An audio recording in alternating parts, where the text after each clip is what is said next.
তো hello everyone, কেমন আছেন সবাই? আশা করি ভালো আছেন। তো আজ আমি ইউটিউবের ফার্স্ট মিনি ব্লগ বানাবো। তো মিনি ব্লগটা হচ্ছে জাম্বুরা মাখা। তো জাম্বুরা মাখা বানাতে হলে তো জাম্বুরা অবশ্যই প্রয়োজন। তো জাম্বুরাটা কিন্তু আমাদের গাছ থেকে পেড়ে আনবো।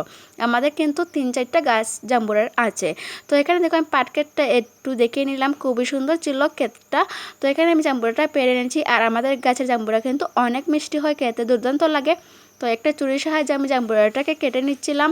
আর এটা কিন্তু খুব সাবধানে কাটতে হবে, না হলে কিন্তু হাত কেটে থাকার ভয় থাকবে। তো এখানে দেখো আমি জাম্বুরাটাকে চুলে নিচ্ছি। চুলে নেওয়ার পর্যন্ত তোমাদেরকে বাইরের একটু ভিউ দেখে নিই। আজ কিন্তু প্রচুর বৃষ্টি হয়েছিল আমাদের এখানে, বৃষ্টি হয়েছিল আর ভিউটা কিন্তু অনেক সুন্দর আসছে। আর এদিকে দেখো একটি গাড়ি গিয়েছিল, আর এটা কিন্তু আমাদের বাড়ির রাস্তা। তো দেখো এখানে খুবই সুন্দর গাছগুলো, পাতাগুলো কি চকচক করছে, খুবই সুন্দর লাগছে। তো আবার চলে আসলাম মাখাতে। এখানে আমি রসুন, মরিচ আর লবণ দিয়ে মাখাটা মাখলাম। তো খুব স্বাদ হয়েছিল। তোমরা চাইলে এইভাবে মাখা করে খেতে পারো। আর কেমন হয়েছে মিনি ব্লগটা অবশ্যই কমেন্ট করতে ভুলবেন না। আজকের মতো বিদায়, টাটা, বাই বাই।